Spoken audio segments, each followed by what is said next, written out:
ಸುಪಾರಿ secret ಬಾಯ್ ಬಿಟ್ಟಿರುವಂತಹ ಪುಷ್ಪ ಹಿನ್ನೆಲೆ ಏನು ಅಂತ ನೋಡ್ತಾ ಹೋಗೋದಾದ್ರೆ ಬಹಳಷ್ಟು ರೋಚಕವಾಗಿದೆ. ಪೊಲೀಸರೇ ಬೆಚ್ಚಿ ಬಿದ್ದಿದ್ದಾರೆ. ಈಗಾಗಲೇ ಪುಷ್ಪ ಮೇಲೆ ಹಲವು ಕ್ರಿಮಿನಲ್ ಕೇಸ್ಗಳಿವೆಯಂತೆ. ರೌಡಿ ಸೋಮನ ಜೊತೆ ಅಪರಾಧ ಪ್ರಕರಣದಲ್ಲೂ ಕೂಡ ಈ ಪುಷ್ಪ ಭಾಗಿಯಾಗಿದ್ದಾಳೆ ಅನ್ನೋದು ತಿಳಿದು ಬರ್ತಾ ಇದೆ. ಹೋಟೆಲ್ ನಡೆಸ್ತಾ ಇದ್ದ ಪುಷ್ಪ ಮೇಲೆ ಡಕಾಯಿತಿ ಪ್ರಕರಣ ಇದೆ. ರೌಡಿ ಸೋಮನ ಜೊತೆ ಸೇರಿ ವೃದ್ಧೆಯ ಬಳಿ ದರೋಡೆ ಮಾಡಿದ್ದಂತಹ ಪುಷ್ಪ, ವೃದ್ಧೆಯಿಂದ 53 ಗ್ರಾಂ ಚಿನ್ನದ ಸರವನ್ನ ದರೋಡೆ ಮಾಡಿದ್ಲು ಈ ಪುಷ್ಪ ಅಂಡ್ ಬೇಬಿ.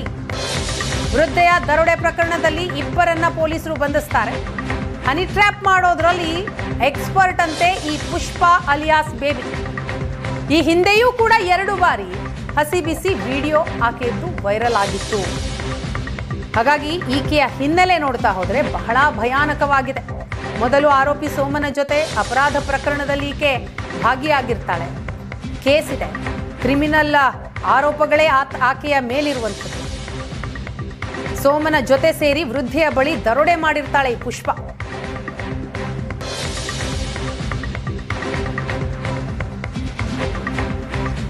ಬಹಳಷ್ಟು ಭಯಾನಕ ಹಿನ್ನೆಲೆ ಇದೆ ಪುಷ್ಪಾಳದ್ದು. ಹಲವು ರಾಜಕೀಯ ಮುಖಂಡರ ಜೊತೆಯೂ ಕೂಡ ಈಕೆ ನಂಟು ಹೊಂದಿದ್ದಾಳೆ. ಜೊತೆಗೆ ಕ್ರಿಮಿನಲ್ ಪ್ರಕರಣಗಳು ಆಕೆಯ ಮೇಲಿದೆ. ಇನ್ನು ಸುಪಾರಿ ಆಡಿಯೋ ವೈರಲ್ ಆದಂತಹ ಬೆನ್ನಲ್ಲೇ ಖಾಕಿ ತನಿಖೆ ಕೂಡ ಚುರುಕಾಗಿದೆ. ಮಧ್ಯರಾತ್ರಿ ಕಾರ್ಯಾಚರಣೆಯಲ್ಲಿ ಎಎಫ್ಐ ಯತೀಶ್ನನ್ನ ಬಂಧಿಸಿದ್ದಾರೆ ಪೊಲೀಸರು. ನಿನ್ನೆ ಮಧ್ಯರಾತ್ರಿ ಶಾಂತಿನಗರದಲ್ಲಿ, ತುಮಕೂರಿನ ಶಾಂತಿನಗರದಲ್ಲಿ ಯತೀಶ್ನನ್ನ ಅರೆಸ್ಟ್ ಮಾಡ್ತಾರೆ ಪೊಲೀಸರು. A1 ಆರೋಪಿ ಸೋಮನ ಪಕ್ಕಾ ಶಿಷ್ಯ ಅಂತೆ ಈ ಯತೀಶ್. ಎಎಫ್ಐ ಯತೀಶ್ ಸುಪಾರಿ ಅಡ್ವಾನ್ಸ್ ನಲ್ಲಿ ನಿನಗೆಷ್ಟು ಪಾಲು ಅಂತ ವಿಚಾರಣೆ ಮಾಡಿದ್ದಾರೆ ಪೊಲೀಸರು. 5 ಲಕ್ಷ ಹಣದಲ್ಲಿ ನಿನಗೆಷ್ಟು ಪಾಲು ಬಂದಿದೆ ಅಂತ ವಿಚಾರಣೆ ಆಗತ್ತೆ. ಸುಪಾರಿ ಹಣದಲ್ಲಿ ಪಾಲು ಕೊಟ್ಟಿಲ್ಲ ಅಂತ ಯತೀಶ್ ಹೇಳಿದಾನಂತೆ. ಯತೀಶ್ ಹೇಳಿಕೆಯ ಬಗ್ಗೆ ತುಮಕೂರು ಪೊಲೀಸರಿಗೆ ಅನುಮಾನ ಇದೆ, ಅದನ್ನ ನಂಬ್ತಾ ಇಲ್ಲ. ರಾಜೇಂದ್ರ ಹತ್ಯೆಗೆ ಎಷ್ಟು ಬಾರಿ ಸ್ಕೆಚ್ ಹಾಕಿದ್ರಿ ಅಂತಲೂ ಕೂಡ ಪೊಲೀಸರು ಪ್ರಶ್ನೆ ಮಾಡಿದ್ದಾರೆ.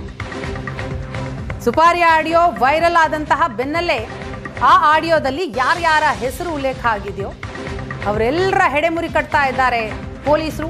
ಈಗ ಎಎಫ್ಐ ಯತೀಶ್ನನ್ನ ಅರೆಸ್ಟ್ ಮಾಡಿದ್ದಾರೆ. ನಿನ್ನೆ ಮಧ್ಯರಾತ್ರಿ ತುಮಕೂರಿನ ಶಾಂತಿನಗರದಲ್ಲಿ ಆತನನ್ನ ಅರೆಸ್ಟ್ ಮಾಡಿದ್ದಾರೆ, ವಿಚಾರಣೆಗೆ ಒಳಪಡಿಸಿದ್ದಾರೆ.